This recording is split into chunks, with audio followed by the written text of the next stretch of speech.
Confirm मैं कर दूं कि हाँ रिज़ाइन मैंने किया है। मेरे बारे में जो है बहुत सी ट्वीट्स हुई हैं। मरियम नवाज़ का जो क्लिप एक लीक हुआ था उसकी वजह से जो है वो मामला काफ़ी ख़राब हुए थे। एक और र्यूमर क्या थी कि जी मंसूर अली खान की जो है वो अलीम खान साहब से लड़ाई हो गई है। समा की मैनेजमेंट को भी जब ये बात पता लगी वो मेरे पास मेरे घर आए, उनके साथ मेरी एक बड़ी लंबी मीटिंग हुई और उसके बाद अल्टीमेटली मैंने फैसला किया I will go to another channel. तकरीबन 5 मुख्तलिफ चैनल्स मुझसे राब्ते में थे। अब जिस चैनल में मैं जाने लगा हूँ मेरे इस फैसले के बारे में 2 सीनियर जर्नलिस्ट को पहले ही पता था। अस्सलाम वालेकुम नाज़रीन, मैं हूं मंसूर अली ख़ान। अपने YouTube चैनल को और डिजिटल चैनल के ऊपर आपको खुशामदीद कहूँगा। नाज़रीन, पिछले 24 घंटे के अंदर मैं वैसे छुट्टियों के ऊपर हूं और इस वक्त मैं जो आपके सामने मौजूद हूं मैं कुमराट के अंदर आया हुआ हूं और आप मेरे पीछे ये मंज़र भी देख रहे हैं। कल मेरी यहाँ पे आमद हुई थी और सुबह 6 बजे तकरीबन मैं लाहौर से निकला था, गाड़ी चला रहा था। बीच में क्योंकि तकरीबन अप्रॉक्सीमेटली 12 घंटे लगते हैं हमें आने में, 12 घंटे में मैं अपना फ़ोन नहीं चेक कर सका। बीच में कुछ ऐसे एरियाज़ आए जहाँ पे सिग्नल्स काम नहीं करते थे, तो मुझे कुछ नहीं पता था कि एक्चुअली हो पीछे क्या रहा है। बहरहाल जब मैं यहाँ पे पहुँचा, कुमराट के अंदर पहुँचा, तो मोबाइल फ़ोन अपना चेक किया तो पता लगा कि जनाब मेरे बारे में जो है बहुत सी ट्वीट्स हुई हैं और एक रफ्तार नाम का बेसिकली एक कोई ट्विटर अकाउंट है, मैं नहीं जानता ये किसका है, लेकिन उन्होंने ट्वीट किया हुआ था कि जी मंसूर अली ख़ान ने समा से रिज़ाइन कर दिया है और इसकी वजह ये बताई गई है कि मरियम नवाज़ का जो क्लिप एक लीक हुआ था उसकी वजह से जो है वो मामला काफ़ी ख़राब हुए थे और उसकी वजह से मंसूर अली ख़ान ने रिज़ाइन कर दिया। तो बहुत से लोगों की फ़ोन कॉल्स भी आई हुई थी, बट क्योंकि मैं सिग्नल एरिया में नहीं था तो मैं वो फ़ोन कॉल्स भी रिसीव नहीं कर सका। व्हाट्सएप के ऊपर जो आई हुई थी कॉल्स वो ज़ाहिर बात है मुझसे मिस हो गई, मैं उनको भी रिसीव नहीं कर सकता। फिर उसके बाद कुछ लोगों से तो मैंने दोबारा फ़ोन करके रब्ता किया और उनको अपनी साइड ऑफ द स्टोरी भी मैंने बताई कि एक्चुअली हुआ क्या है। अब मैंने एक्चुअली उस पर ट्वीट भी किया था, थोड़ी बहुत डिटेल्स जो हैं उसके अंदर भी मैंने शेयर की थी, लेकिन ज़्यादा तफसील से बात नहीं हो सकी। सो इसलिए मैंने सोचा मैं ख़ुद यहाँ पर बैठ के आपके सामने पूरी सूरत हाल जो है वो मैं बता देता हूँ कि एक्चुअली चक्कर क्या था, मामला क्या था। देखिए, मैं इससे पहले जब एक्सप्रेस में काम करता था तो उस वक्त मैं वीकडेज़ का स्लॉट्स करता था, यानी मंडे, ट्यूसडे, वेडनेसडे के मेरे शोज़ होते थे। और समा के ऊपर जब मैं आया तो ये शोज़ फ्राइडे, सैटरडे और संडे को थे, वीकेंड्स के ऊपर थे। नॉर्मली जो अच्छे शोज़ होते हैं, अच्छे तो नहीं मुझे कहना चाहिए, अच्छे शोज़ तो खैर वीकेंड के ऊपर भी होते हैं, लेकिन किसी भी करंट अफेयर एंकर्स के लिए जो ज़्यादा इंपॉर्टेंट स्लॉट्स होते हैं वो वीकडेज़ के स्लॉट्स होते हैं। तो मैंने तकरीबन 10-11 महीने यहाँ पे काम किया था और मुझे फ़ील हो रहा था कि शायद ये जो वीकेंड स्लॉट्स हैं वो मेरे लिए शायद उतने अट्रैक्टिव नहीं है। यहाँ पे न्यूज़ गैदरिंग इतनी ज़्यादा नहीं होती जितनी वीकडेज़ के ऊपर होती है। और मैंने इस दौरान फिर मुझे मुख्तलिफ चैनल्स की जानिब से, ज़ाहिर बात है एंकर्स से राब्ते होते रहते हैं, मुख्तलिफ स्लॉट्स खाली होते हैं तो एंकर्स से राब्ते होते रहते हैं। मेरे साथ तकरीबन 5 मुख्तलिफ चैनल्स पिछले 1 महीने से लेकर 1.5 महीने के दौरान डिफरेंट टाइम वेरिएशंस के मुताबिक मुझसे राब्ते में थे और वो मुझे वीकडेज़ के स्लॉट्स जो हैं मुझे ऑफ़र कर रहे थे।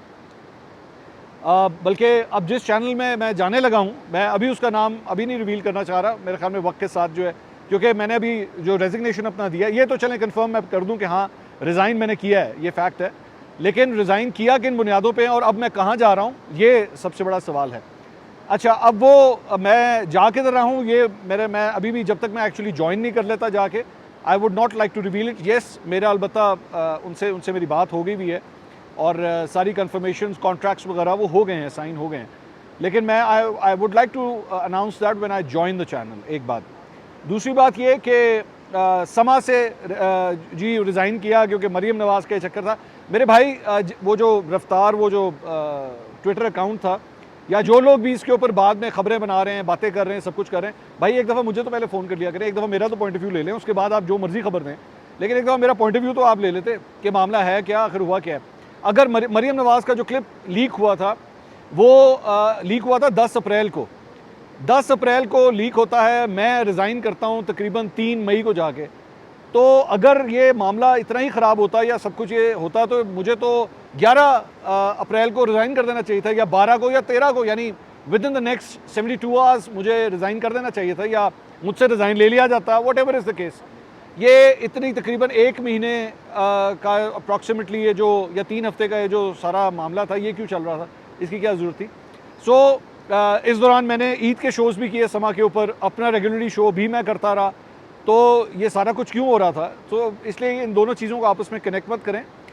मैंने अपनी मर्ज़ी से रिज़ाइन किया है और रिज़ाइन करने की वजह ये थी कि मुझे अब वीकडे स्लॉट्स के ऊपर एक अच्छे चैनल के ऊपर एक मुझे लग रहा है कि मैं वहाँ पे एक बेहतर परफॉर्मेंस दे सकता हूँ, जिसकी वजह से मैंने ये फ़ैसला किया। तो ये सारी र्यूमर्स वगैरह फैलाने से पहले जो है एक दफ़ा मुझसे बात कर लिया करें। अच्छा, फिर उसके अलावा 2 और र्यूमर्स इसी दौरान जो है वो शुरू हुई।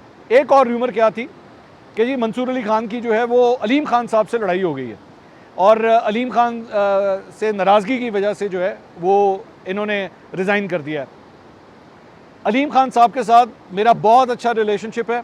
अलीम खान साहब के बारे में मैंने जितना भी टाइम गुजारा, तकरीबन ये 11-12 महीने का, मैंने एक बड़ा अच्छा रिलेशनशिप उनके साथ गुजारा है। अलीम खान साहब को मैं इस बात का क्रेडिट देना चाहूँगा, even though now I have resign from the channel, मैं ये क्रेडिट देना चाहूँगा कि मेरे किसी काम में, मेरे किसी प्रोग्राम में एडिटोरियल पॉइंट ऑफ व्यू से अलीम खान साहब ने कभी भी मेरे काम में कोई मुदाखलत नहीं की है। मैं चाहूँ तो मैं ज़ाहिर बात है, देयर आर मेनी पीपल जब वो चैनल छोड़ देते हैं, चैनल्स की बुराइयाँ करना शुरू हो जाते हैं, चैनल्स के मालिकान की बुराइयाँ शुरू कर देते हैं। ऐसी कोई बात नहीं है। आई have had a wonderful relationship with Aleem Khan साहब, और नॉट जस्ट अलीम खान साहब, बल्कि मैं यहाँ पे ये भी बात शेयर करना चाहूँगा कि 2 लोगों ने, सीनियर मैनेजमेंट से, चैनल की मैनेजमेंट के 2 लोगों ने, जब ये खबर आई कि मैं चैनल को छोड़ने का इरादा रख रहा हूँ, क्योंकि आम पब्लिक को तो चलें अभी ये बात पता लगी होगी, लेकिन मीडिया इंडस्ट्री के अंदर ये बात पिछले हफ्ते 2 हफ्ते से आ गई थी। लोगों को काफ़ी हद तक पता लग गया था कि मैं चैनल स्विच करने लगा हूँ। तो हमारी भी समा की मैनेजमेंट को भी जब ये बात पता लगी, तो अलीम खान साहब के भाई के साथ मेरी फराज साहब, उनके साथ मेरी एक बड़ी लंबी मीटिंग हुई और बहुत अच्छी, बहुत कॉर्डियल मीटिंग हुई, बड़ी रिस्पेक्टफुल मीटिंग हुई, जिसके अंदर ज़ाहिर बात है उनकी वो ये चाहते थे कि मेरे जो अगर कोई कि क्या वजूहात हैं जिसकी वजह से अगर मैं फ़ैसला कर रहा हूँ, उनके साथ मेरी बड़ा अच्छा एक रिलेशनशिप है। अकरम चौधरी साहब जो इस वक्त प्रैक्टिकली चैनल को चलाते हैं, मैं उनके बारे में ये कहना चाहूँगा, he was very cordial. In fact वो मेरे पास मेरे घर आए और मेरे घर आके, ये मेरे लिए ऑनर की बात है कि उन्होंने ये फ़ैसला किया कि वो मेरे घर आए।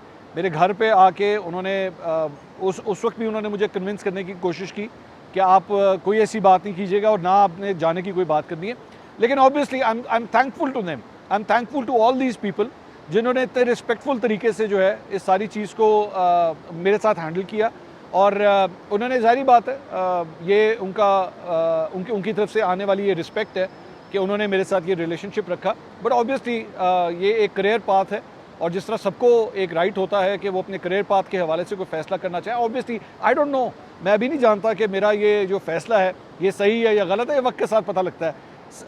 एक्सप्रेस पे मैंने 6 साल काम किया, जियो में मैंने 6 साल काम किया, और उसके बाद अल्टीमेटली मैंने फ़ैसला किया कि I will go to another channel. So यहाँ पे मेरा जो टाइम पीरियड था, मुझे ये लगा है कि मैं वीकेंड स्लॉट के ऊपर चूँकि काम कर रहा था, इससे बेहतर जो है वो मैं वीकडे स्लॉट के अंदर जाना चाहूँगा, प्राइम टाइम के अंदर। Maybe I will be able to deliver better, I don't know, ये तो वक्त बताएगा या आप बताएंगे, जब आप मेरा काम देखेंगे तो तब ये फ़ैसला होगा। मैं ये भी कहना चाहूँगा कि मेरे इस फ़ैसले के बारे में 2 सीनियर जर्नलिस्ट को पहले ही पता था और उनको इस बात का पता था कि मैं ये स्विच करने लगा हूँ। उसमें से काशिफ वासी साहब, वो मेरे बड़े भाइयों की तरह हैं, उनको इस बात का पता था, और इफ्तिखार अहमद साहब मेरे सीनियर हैं, वो भी, उनको भी इस बात का पता था कि मैं ये फ़ैसला कर रहा हूँ।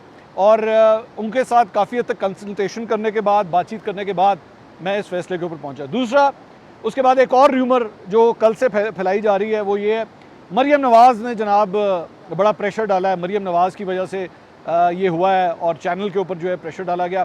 मुझे किसी किस्म का कोई प्रेशर ना मरियम नवाज़ की तरफ से आया, ना मुस्लिम लीग नून के किसी और रहनुमा की तरफ से आया, और ना चैनल मैनेजमेंट ने ऐसी कोई बात की। क्योंकि ज़हन में रखिएगा, मैं इस पर ऑलरेडी अपना एक व्लॉग कर चुका हूँ और मैं बता चुका हूँ, ये जो लीकेज हुई थी ये चैनल से नहीं हुई है। सो चैनल को इस मामले में भी कुछ लोग अगर ज़िम्मेदार ठहराने की कोशिश कर रहे हैं, उनका भी कोई लेना देना नहीं है। चैनल की इंतज़ामिया, चैनल के एडिटर्स, प्रोड्यूसर्स, किसी का कोई लेना देना नहीं था इस सारी चीज़ के साथ। ये जो भी मोल था या ये जो भी शख्स था जिसने हरकत की थी, वो शख्स मेरी टीम के अंदर, मेरी यूट्यूब चैनल की टीम के अंदर जो है मौजूद था जिसकी वजह से सब कुछ हुआ है। तो चैनल को आप इस मामले में भी जिम्मेदार नहीं ठहरा सकते। I had a wonderful relationship with Sama, with all the people, with all the colleagues who have work there, और अभी भी इस ज़हन में रखिएगा, बहुत से लोग ज़ाहिर बात है एक और बात भी करेंगे, आज मैं प्रोग्राम नहीं करूँगा अपना, मेरा आज जुम्मे का दिन है, जुम्मा हफ्ता इतवार, इन 3 दिन मैं प्रोग्राम नहीं करूँगा, और फिर से र्यूमर्स जो हैं वो शुरू हो जाने हैं, वो जी एंज हो गया, ओंज हो गया, वो देखिए मंसूर अली खान जो है वो प्रोग्राम नहीं कर रहा। मैंने भाई मैं छुट्टियों के ऊपर हूँ, ये आप देख रहे हैं, मैं कुमराट आया हूँ, मेरा बैकग्राउंड आपको बता रहा है कि मैं कुमराट के अंदर मौजूद हूँ, और ये छुट्टियाँ मैंने आज से 20 दिन पहले, 15 दिन पहले या 20 दिन पहले मैंने अप्लाई की हुई थी। और क्योंकि मैं आपको, आप जो लोग मेरे रेगुलर व्यूअर्स हैं वो जानते हैं कि मैं इस किस्म के सैर सपाटे के लिए निकलता हूँ, ये मेरी एक कमज़ोरी आप समझ लीजिए कि है। तो अभी भी इसी वजह से मैं इधर आया हूँ, और इस वजह से मैं अपना प्रोग्राम नहीं कर रहा। मैंने 1 मंथ नोटिस पीरियड दिया हुआ है समा के ऊपर। ऑब्वियसली ये समा की मैनेजमेंट की, जब आप नोटिस पीरियड देते हैं उसके बाद उनकी मर्जी होती है whether they want you to complete your notice period और they want to waive that off. ये उनकी मर्जी है, ये उनका राइट है। अगर वो चाहेंगे तो मैं अपनी पूरी ड्यूटी जो नॉर्मली एक कॉन्ट्रैक्ट के अंदर होता है कि जब आप रिज़ाइन करते हैं तो 1 महीने का आपको नोटिस देना होता है, मैंने उसके मुताबिक ही वो नोटिस दिया हुआ है। So yes, I will complete my duty, and उसके बाद जो है वो जब ये नोटिस पीरियड कंप्लीट होगा then I will join the new channel, and I hope कि I will be able to do something good over there. मैं साथ ही साथ वो तमाम चैनल्स, मैं दीगर चैनल्स के बारे में भी, क्योंकि ज़ाहिर बात है जब मैंने रिज़ाइन किया और मैंने फ़ैसला किया कि मैं फ़लाँ चैनल के अंदर जा रहा हूँ, तो वो जो दीगर चैनल्स जिन्होंने मुझसे रब्ता किया था, obviously I chose not to go over there, तो उनके बारे में भी मैं इसी व्लॉग के ज़रिए ये कहना चाहूँगा। I am so thankful to all of you जिन्होंने मुझसे रब्ता किया, जो मुझे ये चांस देना चाह रहे थे। बट मैं ये समझता हूँ प्रेजेंट हालात के अंदर मैं, मेरा ख्याल में जिस पर्टिकुलर चैनल के अंदर मैं जाने लगा हूँ, मेरा ख्याल में that would have been a best option for my career path and for my team also. मैंने, और ज़हन में रखिएगा कि मैंने ये जो फ़ैसला है ये अकेले नहीं किया है, इवन दो ज़ाहिर बात है रिज़ाइन मैंने किया है, लेकिन मैंने अपनी पूरी टीम के साथ इसको कंसल्ट करके, not just my programme team, even my YouTube team, मैंने उनके साथ भी ये सारी चीज़ें डिस्कस करने के बाद ये फ़ैसला किया कि I think I need to move on. I am moving on in a very good way. I have had some good memories from Samaa के अंदर जितने भी रिपोर्टर्स, प्रोड्यूसर्स, ब्यूरो चीफ्स और न्यूज़ टीम्स, जितने लोग भी वहाँ पे मेरे साथ, मैंने जिनके साथ काम किया इतनी देर, all of them had been very very respectful. मेरा बड़ा अच्छा रिलेशनशिप रहा है, and I'm taking away some very good memories from this channel. मसाला लगाने का और इस किस्म की चीज़ें डालने का, गॉसिप मॉन्गरिंग का, मैं जानता हूँ सोशल मीडिया के ऊपर बहुत रिवाज है इस चीज़ का। मैं दोबारा उन तमाम लोगों से यही रिक्वेस्ट करूँगा, एक दफ़ा जिसके बारे में आप लिख रहे हैं, जिसके बारे में कोई इन्फॉर्मेशन दे रहे हैं, एक दफ़ा उनसे तो रब्ता कर लें, उनसे तो पूछ लें कि भाईजान क्या हुआ है, बैकग्राउंड क्या है, कुछ चीज़ें आप हमें भी बताइए। उसके बाद आप जो मर्ज़ी लिखें, आपने उस पर कॉमेंट्री करनी है, जो करना है आप करें, लेकिन एक जर्नलिस्टिक एथिक्स का ये राइट है कि जिसके बारे में आप ये सब कुछ कह रहे हैं उसको एक दफ़ा फ़ोन ज़रूर करें और उनसे पूछें ज़रूर कि भाई मामला है क्या। तो ये जनाब अब तक की अपडेट इस सिलसिले में थी जो कम से कम मुझसे कंसर्निंग थी। तो मैं कुमराट के अंदर इस वक्त मौजूद हूँ। ज़ाहिर बात है मेरा वीलॉग्स का सिलसिला जो है वो उतना शायद रेगुलर ना हो सके, I will try my best. ये भी मैं, आप समझ लीजिए कि मैं हालत मजबूरी के अंदर इस वक्त ये आपके साथ कम्युनिकेट कर रहा हूँ, ताकि जो मिसकंसेप्शंस बने हुए हैं, जो झूठ फैलाए जा रहे थे पिछले 24 घंटे से, उनको ज़रा मैं क्लियर कर लूँ। So I will be back in Lahore on Sunday इंशाल्लाह, और उसके बाद से मंडे ऑनवर्ड्स जो है मैं रेगुलरली मेरे जो वीलॉग्स जिस तरह होते हैं वो मैं करता रहूँगा। लेकिन मैं गाहे बगाहे कोशिश करूँगा इस दौरान जितनी देर मैं यहाँ पे हूँ, अगले 2 दिन मैं आपके साथ जो है ये रब्ता ज़रूर रखूँगा। इसके अलावा कुछ दीगर जो ख़बरें हैं ज़रा वो भी शामिल कर लें। अदालती मामलात के हवाले से, बैनुल-अक़वामी मामलात के हवाले से भी कुछ डेवलपमेंट्स हुई हैं। एक तो भारतीय वज़ीर ख़ारजा जयशंकर ने गोवा में शंघाई ताउन तंज़ीम के इजलास में शिरकत करने पर बिलावल भुट्टो ज़रदारी का बहुत शुक्रिया अदा किया, खैर मकदम किया है। तर्जुमान दफ्तर ख़ारजा ने दोनों रहनुमाओं के हाथ मिलाने पर रद्द-ए-अमल देते हुए कहा था कि बिलावल और जयशंकर के दरमियान मुसाफ़ा मामूल का रस्मी अमल है। तो PTI की जानिब से बिलावल भुट्टो के भारत जाने पर शदीद तनकीद की जा रही है। सेनेट के इजलास में PTI सेनेटर्स ने बिलावल पर तनकीद की और सेनेटर एजाज चौधरी ने कहा कि बिलावल से मुतालिक वहाँ रिपोर्ट हो रहा है कि वो ही है या शी है। घटिया और मतलब अननेसेसरी फजूल किस्म की एक गुफ्तगू जिसकी ज़रूरत नहीं है।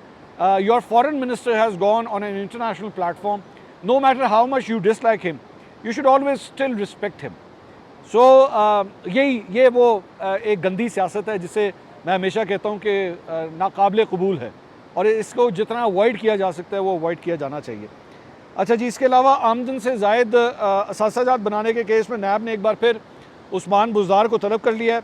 नैब ने उस्मान बुज़दार को 9 मई दिन 11 बजे तलब किया है और उस्मान बुज़दार नैब लाहौर की तहकीकाती टीम को मुतमिन करने में अभी तक नाकाम रहे हैं।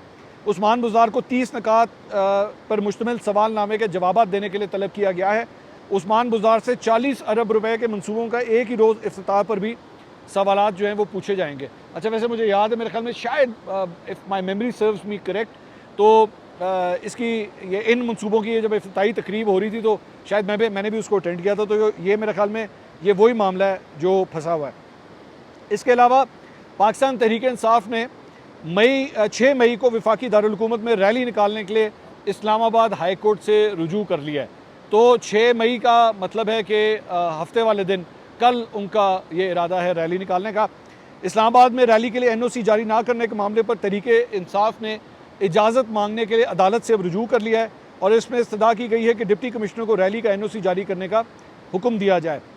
इसके अलावा इमरान खान के खिलाफ तोशा खाना केस की समाअत एडिशनल सेशन जज हुमायूं दिलावर ने की।